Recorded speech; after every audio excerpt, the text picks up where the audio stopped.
Meus amados em Cristo, nós estamos estudando aqui dois assuntos acerca de avivamento. Na quinta-feira estamos estudando o Salmo de número 80 e vendo os avivamentos na história. E nesta segunda reunião de domingo nós estamos vendo os avivamentos na igreja primitiva. O que nós buscamos estudar aqui para entender aqueles avivamentos que ocorreram ali na igreja primitiva, nós iremos estudar o avivamento na igreja de Jerusalém, Antioquia, Corinto e Éfeso. E por último, o avivamento em Filadélfia, na igreja de Filadélfia. Então, meus irmãos, vamos meditar mais um pouco sobre este avivamento aqui na igreja primitiva. Eu quero que vocês abram suas Bíblias, por favor, no Evangelho de João, o capítulo 14. Vamos ler aqui os versículos 16 e 17. E eu rogarei ao Pai, e Ele vos dará outro Consolador, para que esteja convosco para sempre. O Espírito da verdade, ao qual o mundo não pode receber, porque não o vê nem o conhece, mas vós o conheceis, porque habita convosco e estará em vós. Ainda, vamos para o livro Evangelho de Lucas, capítulo 24, e o versículo 49. Eis que enviarei sobre vós a promessa de meu Pai, mas permanecei-vos na cidade até que sejais revestidos do poder do alto. Vamos tomar esses dois textos para iniciarmos esta exposição, e quero que vocês observem bem aqui. Por quê, irmãos? Nesses dois textos, nós temos duas grandiosas promessas. Primeiro, o Espírito Santo como vida e o Espírito Santo como poder. No primeiro texto que nós lemos, em João capítulo 14, versículos 16 e 17, nós temos ele prometido para nós como Paracleto. Eu creio que vocês se lembram, em outras oportunidades, quando eu expliquei sobre a palavra Paracleto. É uma palavra que tem um sentido cétuplo. Ela fala de um ajudador, um consolador, um amigo fiel, um advogado, um conselheiro, um intercessor. Tudo isso está incluído na palavra Consolador. E aqui o Espírito Santo nos é prometido como Espírito de vida. E em Lucas capítulo 24, versículo 49, é a promessa do Pai, o Espírito de poder. Então nós temos duas palavras importantes para entendermos aquele maior avivamento que já aconteceu na história, o avivamento na igreja em Jerusalém. Nós vimos que, antes deste avivamento, nosso Senhor apareceu pelo menos 10 vezes aos seus discípulos. Nós estudamos algumas dessas aparições. A primeira aparição do Senhor foi para Maria Madalena. Lembre-se, Maria Madalena, aquela mulher endemoniada, aquela mulher que era escrava de Satanás, e o Senhor Jesus apareceu para ela. Nós já vimos este assunto, vimos a aparição do Senhor para as demais mulheres, vimos a aparição do Senhor para os discípulos, a aparição do Senhor de maneira distinta para Tomé, a aparição do Senhor para Pedro. Depois temos a aparição do Senhor para um grupo de aproximadamente 500 pessoas, em Mateus capítulo 28. Temos a aparição do Senhor para Tiago, em 1 Coríntios capítulo 15, versículo 7. A aparição do Senhor na ascensão, que está em Atos capítulo 1, versículo 3. Então são essas aparições dele. E em todas essas aparições, ainda não mencionei a aparição do Senhor para os dois discípulos a caminho de Emaús. Enfim, são essas as aparições dele. O importante é sabermos que essas 10 aparições constituem para nós todo o terreno que o Espírito Santo foi trabalhando para que se formasse aquele ambiente no coração daquelas pessoas, que logo a seguir iriam experimentar o maior mover de Deus em toda a história. E por que estou dando ênfase nisso? É importante esta ênfase, ela é didática e significativa. Então observe bem, aqui nós vemos o Senhor aparecendo 10 vezes para os seus discípulos. Essas aparições, Ele foi trabalhando o coração delas. Durante uma dessas aparições, que se encontra lá no Evangelho de Lucas, o capítulo 20, os versículos 19 a 23, em uma dessas aparições, quando nosso Senhor, Ele entra num cenáculo, onde os discípulos estavam escondendo, eles estavam com medo dos judeus. O versículo 19 do capítulo 20 do Evangelho de João inicia assim: trancadas as portas, onde estavam os discípulos com medo dos judeus, pôs-se Jesus no meio deles e disse-lhes: paz seja convosco. Então vocês veem aqui que o nosso Senhor entra naquele lugar onde os discípulos estavam acovardados, onde eles estavam anulando por experiência tudo que o Senhor Jesus Cristo fez e ensinou, tanto diante deles, como também na vida deles. Eles estavam desprezando toda a obra de Cristo. Então, extraordinariamente, o nosso Senhor entra naquele lugar, e o que Ele faz?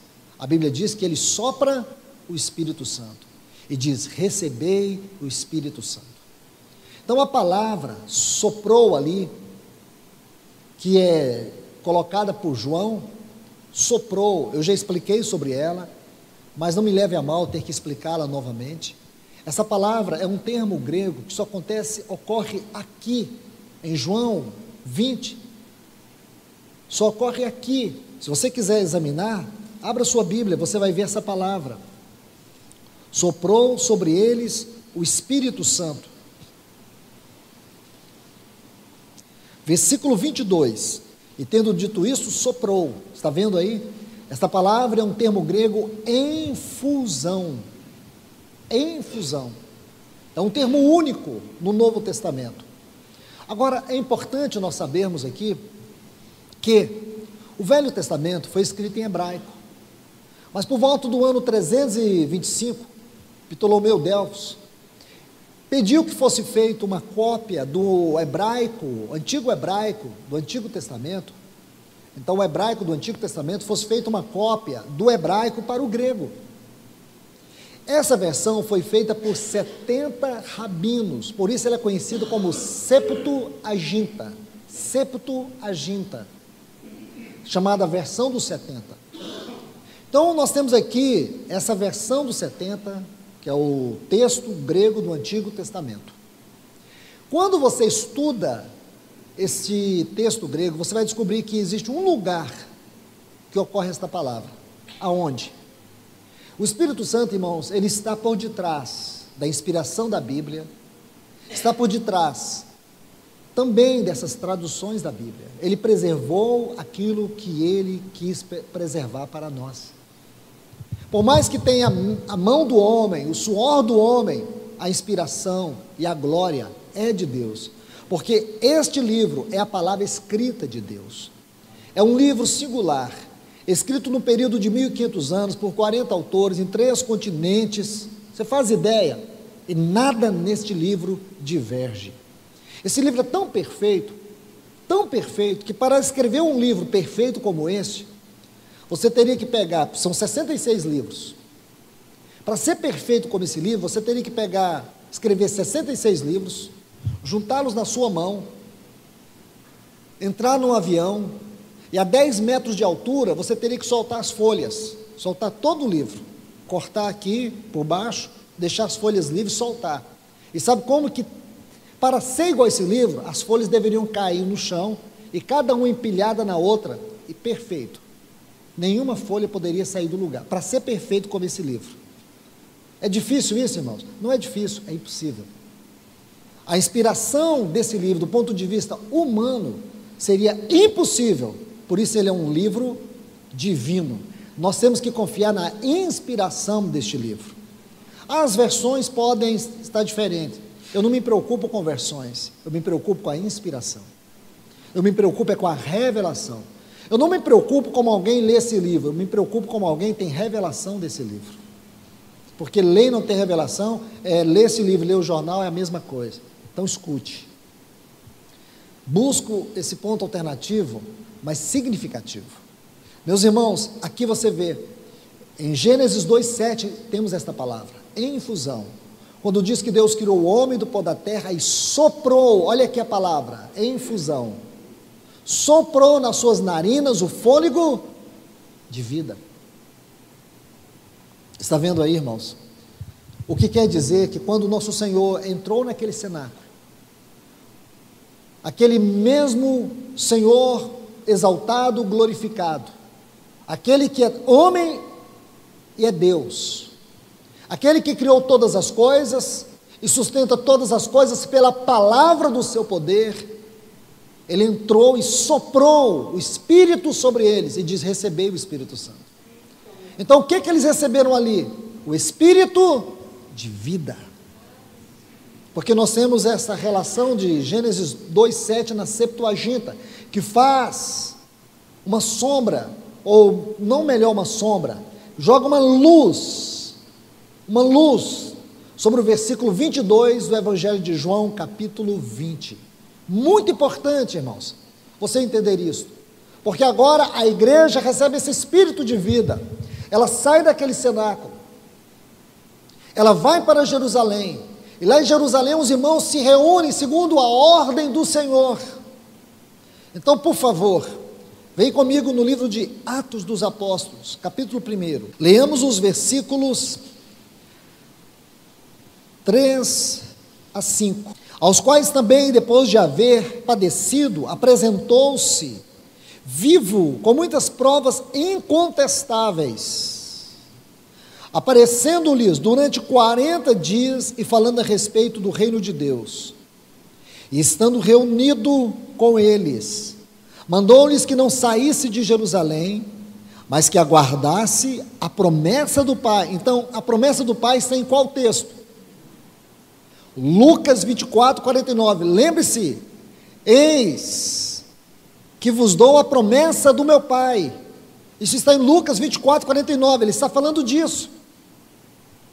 Primeiro ele dissera, observe bem, João, capítulo 14, versículo 16, eu rogarei ao Pai, e Ele vos dará outro Consolador. Então nós temos uma menção do Espírito Santo sendo soprado em João 20. Agora observe, que aguardasse a promessa do Pai, a qual disse ele, ouviste de mim, porque João na verdade batizou com água, mas vós sereis batizados. Essa palavra batizado é um termo muito importante, fala de mergulhado, é uma coisa que você mergulha dentro da outra, é isso que quer dizer essa palavra, batizado com água, mas vós sereis batizados com o Espírito Santo, não muito depois desses dias. Então os irmãos permaneceram ali debaixo de uma promessa. Irmãos, vamos para um outro texto, versículo 14 deste mesmo capítulo 1, olha o versículo 14, todos estes perseveravam unânimes. Esta palavra unânimes é a palavra que define a comunhão da igreja primitiva. Essa é uma palavra também distinta no livro de Atos. Vou explicar a distinção desta palavra. Se você busca a palavra koinonia, que é a palavra usualmente ministrada, ensinada, explorada para falar de comunhão, é koinonia. No livro de Atos, essa palavra aparece uma única vez. Atos 2:42. A palavra para falar de comunhão no livro de Atos é esta palavra que está aqui, unânimes. E como é esta palavra no original? É homochumadon. Vou traduzir essa palavra. O sentido é de uníssono. Isto é, muitos instrumentos produzindo um único som. É isso. Ela ocorre 11 vezes no livro de Atos. E depois, excepcionalmente, mais uma única vez, em Romanos capítulo 15, e não ocorre mais na Bíblia. O Espírito Santo, de maneira simétrica, ele colocou essa palavra aqui no livro de Atos, porque esta deve ser a comunhão da igreja. Não é uma comunhão de reunião, é uma reunião que expressa comunhão. Não é uma comunhão de afinidade, não é uma comunhão que pensamos a mesma coisa, a não ser quando Cristo é o nosso pensar. Não é uma comunhão de preferência, é uma comunhão que ela tem suas raízes na eternidade, é uma comunhão que tem suas bases na Trindade, nas três pessoas divinas, Pai, Filho e Espírito Santo. Esta é a comunhão da igreja do Senhor Jesus. Agora diz, todos perseveravam unânimes em oração. Isso é importante, irmãos. Aqui nós começamos a entrar no avivamento da igreja primitiva. Oração. E súplica com as mulheres, com Maria, a mãe de Jesus e com seus irmãos. Agora, por favor, capítulo 2, versículo 1. Quando chegou o dia de Pentecostes, estavam todos reunidos. Estão vendo essa palavra reunidos? É a palavra que eu acabei de citar, homochumadon. É a palavra, a mesma que nós vimos aqui no versículo 14, unânimes, e aqui está a palavra reunidos. Isso quer dizer que aquele espírito de vida, o espírito da comunhão do Pai e do Filho, que foi soprado como vida para dentro deles, ainda estava presente, promovendo essa comunhão, promovendo esta reunião, promovendo esta oração, promovendo essa súplica, promovendo aquele grande ambiente, aonde eles iriam experimentar o maior de todos os avivamentos que ocorreram na história. E o que aconteceu, irmãos? Olha o versículo 2, e de repente veio do céu um som, como de um vento impetuoso, que soprava, e encheu toda a casa, onde estavam sentados. Primeiro, o Senhor Jesus soprou sobre eles o Espírito de vida, agora o Espírito Santo vem soprado como poder para dentro deles. Estão vendo, irmãos? Vamos parar aqui para refletirmos algo. Vida e poder são os dois alicerces do avivamento da igreja primitiva. O que a igreja nesse tempo precisa, irmãos? Vida e poder. O que é a vida na igreja primitiva? Você vai ver que na igreja primitiva, a vida sempre governou todas as coisas. Não havia imposição de homens. Hoje você vê na igreja, porque o Espírito Santo não está promovendo o serviço, os ministérios, os dons. Os homens se impõem num clérigo. Hoje muitos pastores dizem assim, minha igreja, você é minha ovelha. Irmãos, nenhum de nós aqui somos ovelhas de homem algum, somos discípulos de homem algum. Nosso discipulado é a Cristo, nós somos ovelhas de Cristo, nós somos a igreja de Cristo. Essa maneira clerical, como os homens se colocam sobre a igreja, é porque o Espírito Santo já foi retirado há muito tempo. O que existe é sensacionalismo. Sabe o que existe, irmãos? Carne humana, dominando, governando, impondo. Não há graça, não há amor, são confrontos carnais, são palavras carnais, incisivas, não são palavras que penetram, que tocam, que transformam. E por quê, irmãos? Porque não temos a vida. Na igreja primitiva, a vida ia à frente de todo o serviço. Veja no capítulo 6, nós temos muito para ver sobre isso, vida e poder. Vida e poder. Vida tem a ver com o caráter, com o governo. O poder tem a ver com a habilidade para o serviço, a capacidade para servir. Vamos olhar isso com calma, não precisamos ter pressa. Aqui mesmo no capítulo 2, vou lhes dar um exemplo de vida e poder. E como isso é importante para entendermos o avivamento, é a necessidade dele. Porque nós não podemos continuar, irmãos. Eu digo para vocês, se eu fosse olhar as coisas de maneira pessoal, eu não teria que me preocupar com o avivamento.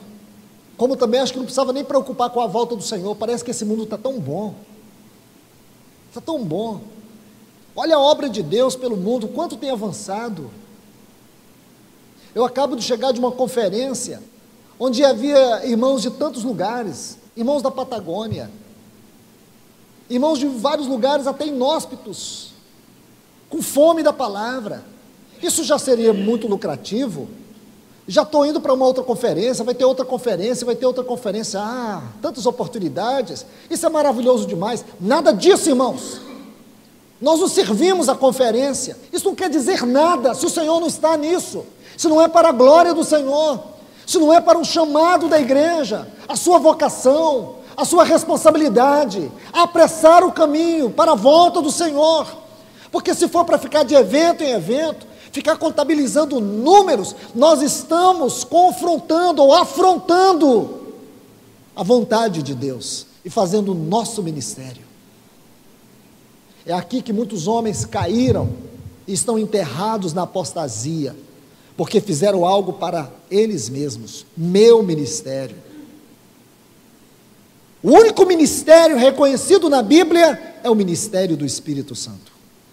O único ministério que deve haver na igreja é o ministério do Espírito Santo. Não é o ministério de homem, não é o ministério de Paulo, não é o ministério de Apolo. É o ministério do Espírito Santo. Se você quiser uma exposição gloriosa sobre isso, leia 2 Coríntios capítulo 13, 4. Mas leia procurando ter revelação, para que você possa tocar a inspiração da palavra. Então busque isso, irmãos. Vida e poder é o que nós precisamos. Olha o versículo 42 aqui deste mesmo capítulo 2.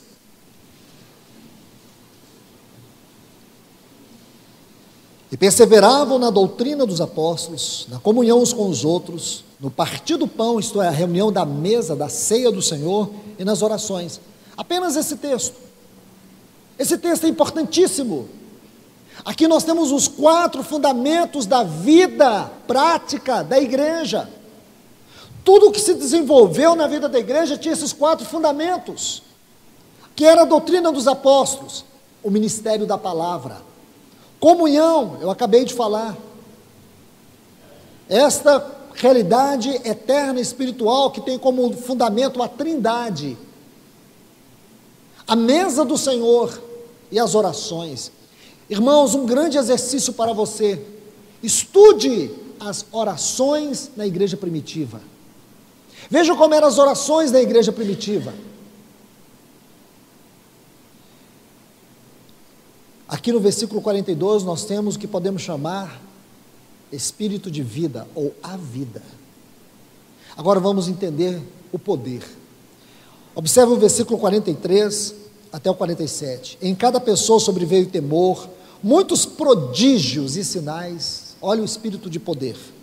Eram feitos por meio dos apóstolos. Os que criam estavam juntos, tinham tudo em comum, vendiam suas propriedades, seus bens e os repartiam com todos, segundo a necessidade de cada um, e perseveravam unânimes todos os dias no templo, partindo do pão. Isso é vida. Os versículos 44, 46, vida, louvando a Deus e tendo a simpatia de todo o povo. Todos os dias o Senhor acrescentava à igreja aqueles que iam sendo salvos. Então você vê aqui vida e poder. Você vê a vida, versículo 43, vida, me perdoe, poder. Aí você pega o versículo 44 até o 47, vida. Então essa mescla, vida e poder, é algo didático que nós temos aqui. É isso que nós precisamos, irmãos. Sem a vida do Espírito, sem Ele conduzindo todas as coisas, se Ele não estiver à frente, nós jamais iremos experimentar um avivamento. Podemos ter boas reuniões, podemos ter boas palavras, bons cânticos, mas irmãos, o que adianta ter tudo isso e não expressarmos de maneira plena a vontade de Deus nesse tempo? Continuarmos sendo apenas mais um grupo que se reúne, um grupo que canta, um grupo que prega. Deus não tem compromisso com o grupo, Ele tem compromisso com a sua igreja. Nós temos que batalhar para vivermos o testemunho da igreja do Senhor. E por que coloco ênfase nisso, irmãos? Por uma simples razão: Este é o primeiro avivamento na história da igreja, e até aqui o maior de todos. Mas coloco ênfase, porque o Senhor Jesus, o Espírito Santo, o grande Deus e Pai, quando Ele realiza esta obra na terra, na edificação da sua igreja, Ele começa com esse avivamento. Mas sabemos também que Ele vai terminar com um grande avivamento. Nós já estudamos sobre a apostasia. A apostasia é uma profecia que está se cumprindo agora. Paulo que disse para os irmãos em Tessalônica, que a vinda do Senhor não aconteceria sem que antes ocorresse duas coisas. Primeiro, apostasia. E segundo, a manifestação do homem do pecado, filho da perdição, aquele homem da iniquidade, o anticristo. Então não pensemos que o Senhor Jesus vai voltar sem que essas profecias se cumpram. Então vejam bem, irmãos, nós estamos vivendo a maior apostasia da igreja. A igreja perdeu o seu foco, perdeu sua identidade, perdeu o seu caráter, perdeu a sua unção, perdeu a sua vocação. O que nós temos hoje? É a igreja tentando funcionar no mesmo sistema do mundo. É uma igreja denominacional, é uma instituição religiosa, com clérigo, o homem na frente, o Espírito Santo está fora, é um tabernáculo sem arca, porque a presença de Deus não é sentida, não é cultivada, não há temor, não há reverência, não há um céu aberto. O que existe é tudo feito no esforço, na carne, não há uma busca de santidade. Isso não pode ser um ambiente para avivamento. Lembre-se, o primeiro item que nós vimos, que o Espírito Santo foi trabalhando aquele ambiente entre os discípulos, foi a fome de Maria Madalena. Quando ela estava ali no sepulcro, desesperada pelo seu Senhor, pelo corpo do seu Senhor, e ele não subiu ao Pai, ele desceu até ela, e disse: Maria, não me toques, porque ainda não fui ao Pai. O Pai não tem preeminência, irmãos? Eu pergunto para vocês, o Pai não tem preeminência? O Pai não tem preeminência para o Filho? Sim, o Deus Pai tem toda a preeminência no coração do seu Filho, mas ele não foi até o Pai, ele foi até Maria, porque no Salmo 51, o salmista disse: um coração contrito, o Senhor jamais deixará, abandonará, desprezará. Sabe o que o Senhor espera dessa igreja? Sabe o que o Senhor espera de nós? É que haja um coração contrito, um coração que se rende, um coração que quebranta. Irmãos, nós temos que orar e pedir ao Senhor: Senhor, quebranta a minha cerviz, quebranta, esmaga meu coração, leve-me ao fim de mim mesmo, para que eu possa te experimentar. Há muito de nós, irmãos, há muito da nossa carne, muito do nosso ego, há muito suor humano, força humana em nós. Deixe-me colocar um exemplo para vocês. Êxodo capítulo 33.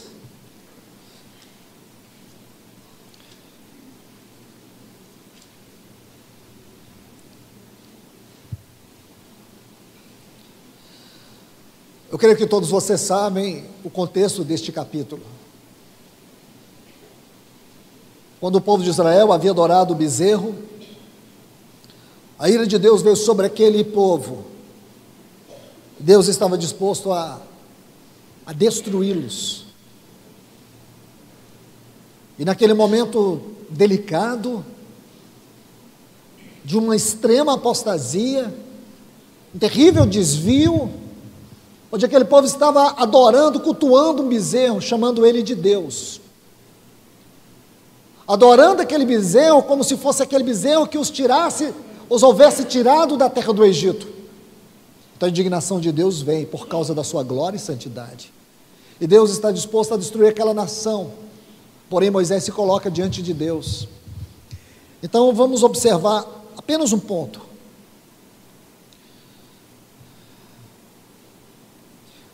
O versículo 2 e 3, do capítulo 33, do livro de Êxodo.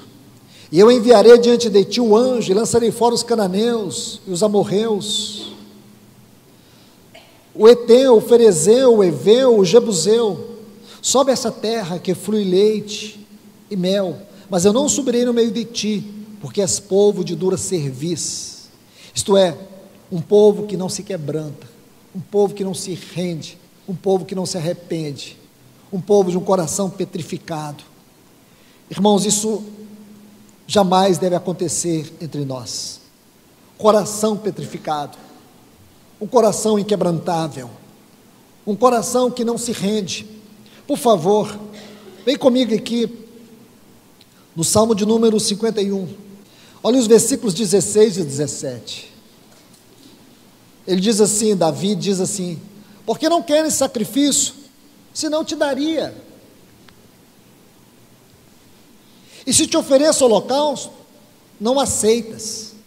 Sacrifício para ti é um espírito quebrantado, um coração contrito e humilhado, tu não desprezas. Olha que frase, irmãos: tu não desprezas um homem de um coração quebrantado. Foi o que o Senhor Jesus fez com Maria Madalena, aquela mulher que outrora era escravizada por demônios. O Senhor não a desprezou. O pai ficou esperando o seu filho na glória, mas ele não deixou Maria naquele túmulo.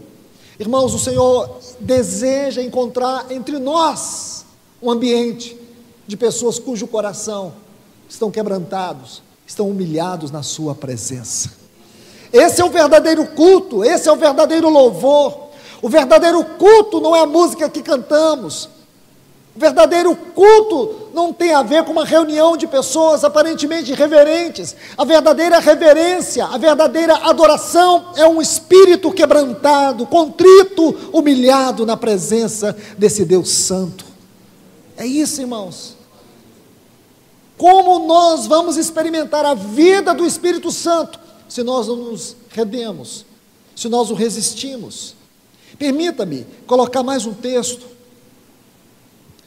por favor, aqui mesmo, no livro de Atos dos Apóstolos.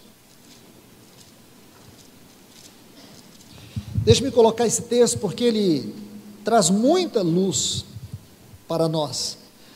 Capítulo 7, o versículo 51. Uma grande mensagem pregada por Estevão. Atos capítulo 7, versículo 51 diz: homens de dura cerviz, homens que não se quebrantam, homens que não se rendem, corações petrificados e incircuncisos. A palavra aqui, a explicação melhor dela está em Filipenses 3:3. Aqueles que confiam na carne, é assim que está a definição, em Filipenses 3:3. Incircuncisos de coração e de ouvidos, vós sempre resistis ao Espírito Santo. Irmãos, o que está acontecendo hoje com a igreja?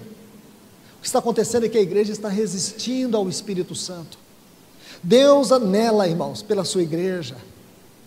A sensação que eu tenho é que o Senhor Jesus está de pé para voltar para ela, e ela está aqui sentada, acomodada, ocupada, ela não tem tempo, ela está tão cheia de coisas, seu coração está tão entulhado de anseios pelo mundo, entulhado de coisas do mundo, ela não quer ir, ela se acomodou muito bem neste mundo.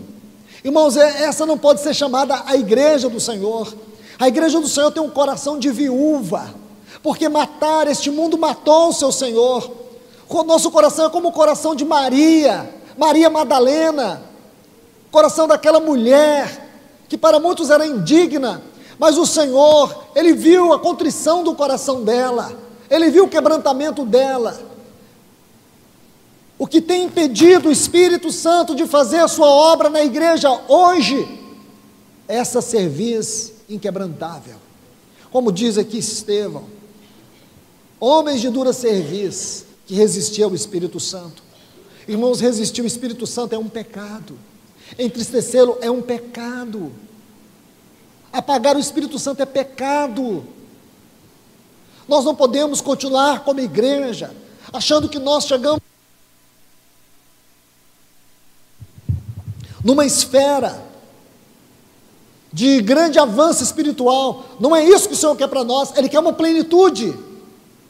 Nós estamos aqui para dar continuidade à obra dos apóstolos, Profeticamente falando, nós sabemos que estamos nos últimos dias. Só faltam 20 profecias para se cumprir. 97% já se cumpriram. Se você é honesto com a escatologia bíblica, eu vou te dar uma lição de casa. Leia Mateus capítulo 24. Neste capítulo você vai ver uma profecia direcionada para o mundo, para Israel e para a igreja. E quando o Senhor está na parte final dessa profecia, ele diz assim: não passará esta geração sem que todas essas coisas aconteçam. Traduzindo melhor, o Senhor está dizendo assim: daqui a 40 anos, essas profecias vão começar a acontecer. Se você for honesto, você pega a história, fecha a sua Bíblia, pega a história. Jesus falou isso no ano 30 e alguma coisa. Então você tem que pegar a história e caminhar 40 anos. Veja qual foi o grande acontecimento que ocorreu na história de Israel, na história de Jerusalém. O general Tito invade a cidade de Jerusalém. E o que aconteceu ali, irmãos? A partir do ano 70, os judeus perderam a sua terra, perderam a sua pátria, perderam o seu direito. Então, se você coloca um relógio para a segunda vinda de Cristo, então vamos colocar um relógio até a igreja do Senhor Jesus, o relógio está andando, porque as profecias se cumpriram aqui. Atos 2, o relógio do Senhor está andando, ele continua andando, mas no ano 70, escute isso, irmãos, o relógio para. O relógio para. Aí os judeus perderam a sua terra e o relógio da segunda volta de Cristo parou. Mas aconteceu algo. Você vai ver que no dia 14 de maio de 1948, os judeus passam a ter de volta o direito da sua terra. E se você continua com sobriedade, seriedade, examinando as profecias, aí você vai ver que o relógio volta a andar. Aleluias. No dia 14 de maio, agora temos uma contagem regressiva para as profecias finais. Você vai brincar com isso, irmãos? Você vai pensar que eu estou delirando? Isso é profecia, isso é Bíblia, isso é história, isso está patente diante de nós. Por isso que o pior cego não é o que não vê, é o que não quer ver. Que o Senhor derrame colírio nos nossos olhos, para que nós tenhamos revelação, irmãos, que estamos vivendo a última hora, vivendo o último tempo, e que o Senhor, Ele deseja promover um grande avivamento com a sua igreja aqui nessa terra. Não é só entre nós, não. Ele deseja fazer isso com a sua igreja, com o seu povo nessa cidade, e em muitos lugares. Agora quem, irmãos? Quem vai se colocar diante do Senhor e vai dizer: Senhor, derrama do teu Espírito abundantemente. Senhor, nos quebranta, destrói esse coração de pedra. Nós queremos nos comprometer e nos envolver com aquilo que o Senhor está envolvido. Nós queremos responder ao Senhor: restaura a vida na tua igreja, restaura o poder na tua igreja, remove toda a força de homem. Essa igreja antropocêntrica, onde o homem está no centro, onde o homem está usurpando o lugar do Senhor Jesus, remove isso, Senhor, esse lixo, remove, restaura a sua casa, restaura a sua casa.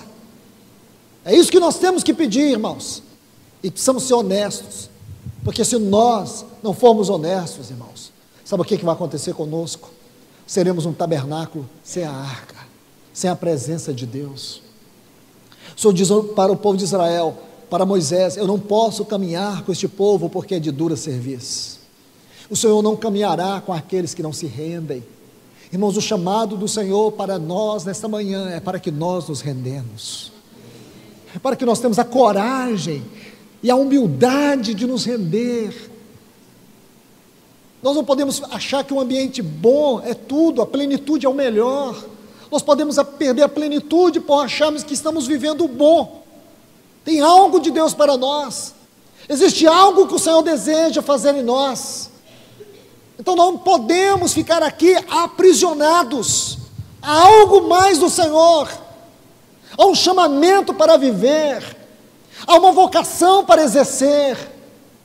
Então nós temos que crer que esses princípios, desses avivamentos, têm muito a ver conosco. Tem muito a ver conosco.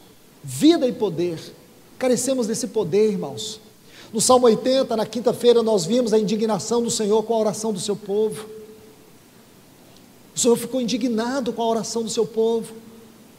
Irmãos, o quanto das nossas orações estão retidas, porque o Senhor não tem prazer em nós. Oramos, oramos, oramos, mas não sentimos que Deus ouve. É uma oração de mendigos, e não de pessoas que se relacionam com Deus. Não é uma oração aonde Deus ouve, é onde você ouve Deus na oração. Isso é oração, não é quando você tem certeza que Deus ouviu. Você só vai ter certeza que Deus ouviu quando você consegue ouvir Deus na sua oração. Restaura-nos, Senhor. Lembra lá no Salmo 80? Restaura-nos. Ele fala 4 vezes. Restaura-nos, Senhor. É o que nós precisamos, irmãos. De uma restauração profunda, que vem desde o nosso casamento. Isso foi dito desde a primeira palavra. Não é um avivamento que vai acontecer nas reuniões. Em primeiro lugar, esse avivamento vai começar nas nossas casas, vai começar nos nossos casamentos, vai converter o coração dos pais aos filhos, dos filhos aos pais. O Senhor vai começar um avivamento dentro das nossas casas. Não é um avivamento em reunião, não é um avivamento de salão, é um avivamento na família, para que a família seja a igreja e para que essa igreja seja uma grande família. É isso, irmãos, porque do contrário, vamos ter um aviltamento e não avivamento. Precisamos da ajuda do Senhor, precisamos do socorro do Senhor. Vamos encerrar por aqui. Que o Senhor faça a sua obra em nós, irmãos. Ninguém poderá fazer. Eu quero encerrar fazendo algumas colocações que eu fiz na quinta-feira para os irmãos, sobre os irmãos morávios. Os irmãos morávios, eles experimentaram um avivamento que durou 100 anos. 100 anos, irmãos. Sabe como foi chamado aquele avivamento? Um avivamento de oração. Eles oraram 100 anos. 100 anos. Esse avivamento produziu efeitos que alcançou o mundo. John Wesley, grande pregador do passado, foi conquistado pelo avivamento dos morávios. Então eles tinham alguns princípios que regeram a vida deles. Um desses princípios é: jamais oraremos por aquilo que nós mesmos não formos a resposta para Deus. Vou repetir: jamais oraremos por aquilo que nós mesmos não formos a resposta para Deus. Quando eles oravam por missionários, eles mesmos se colocavam como missionários. Quando eles oravam pela oração, eles mesmos se colocavam aos pés do Senhor para que eles fossem a oração. Eles não oravam por nada que eles mesmos não fossem a resposta. Segundo, os irmãos morávios, quando Deus dava para eles uma palavra, eles oravam sobre aquela palavra, eles ouviam uma palavra e oravam aquela palavra. E eles só estudavam uma outra palavra quando eles fossem capazes de viver aquela palavra. Essa é uma parte que mais me esmaga. Essa primeira esmaga, essa segunda estraçalha. E por quê, irmãos? Vou dizer para vocês. Porque eu me lembro de quantos assuntos nós temos estudado. Eu não culpo vocês, eu culpo primeiramente, especialmente a mim. Nós que temos compartilhado a palavra. Quantos assuntos, quantos temas. E que nós oramos nas reuniões de segunda, mas depois já mudamos o assunto. E eu tenho pedido constantemente perdão ao Senhor. Nós temos que ser sérios, irmãos. Porque senão nós somos apenas uma instituição religiosa disfarçada de corpo de Cristo, de igreja do Senhor Jesus. Falamos muitas coisas que na verdade não têm realidade.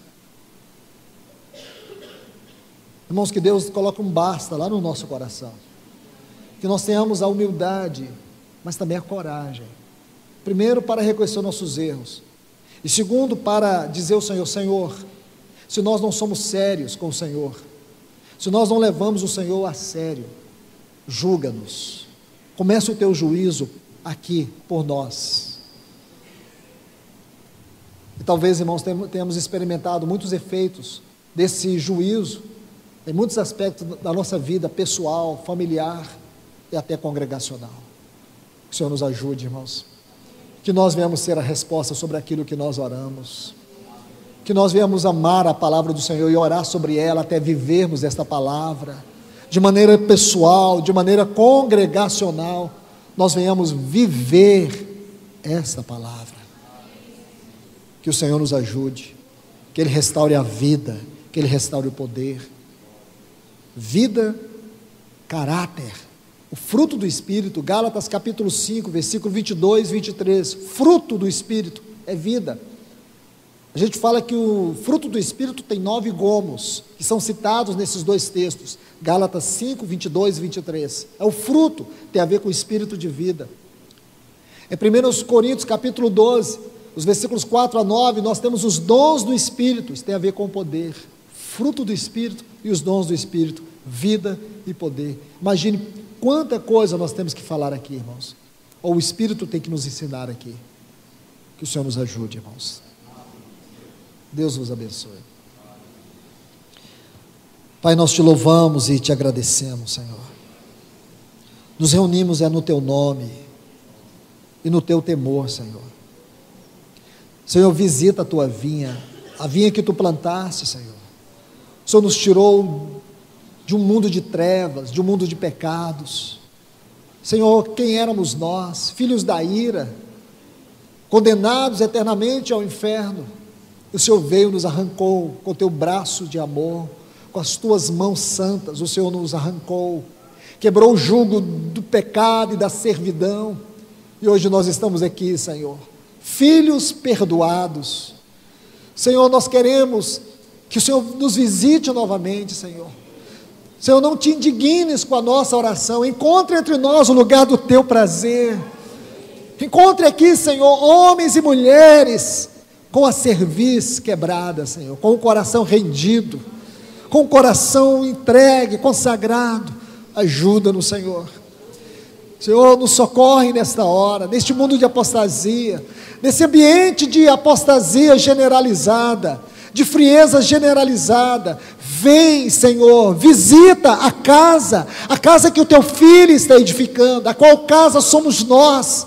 Visita a tua casa, Senhor, limpa esta casa, Senhor, limpa esta casa. Quantas coisas perdidas estão nesta casa, Senhor, como aquelas parábolas de Lucas 15, dracma perdida, aqueles filhos perdidos, a ovelha perdida. Quantos estão perdidos, Senhor, na esfera da tua casa, Senhor? Traz as tuas ovelhas de volta, Senhor. Traz os filhos pródigos de volta, Senhor. Transforma o coração deste filho que, mesmo estando na casa, não desfruta do Senhor, das insondáveis riquezas de Cristo. Restaura a tua casa, Senhor. Encontre a dracma perdida na tua casa, Senhor. Os tesouros do Senhor que estão perdidos na tua casa. Restaura-nos nesse tempo, Senhor. Restaura-nos, Senhor. Nós não queremos ser uma Laodiceia apostatada. Torna-nos a tua Filadélfia, Senhor. Torna-nos o lugar do teu prazer, Senhor. Nós te pedimos nesta manhã, no sagrado nome do teu eterno Filho Jesus. Amém, Senhor.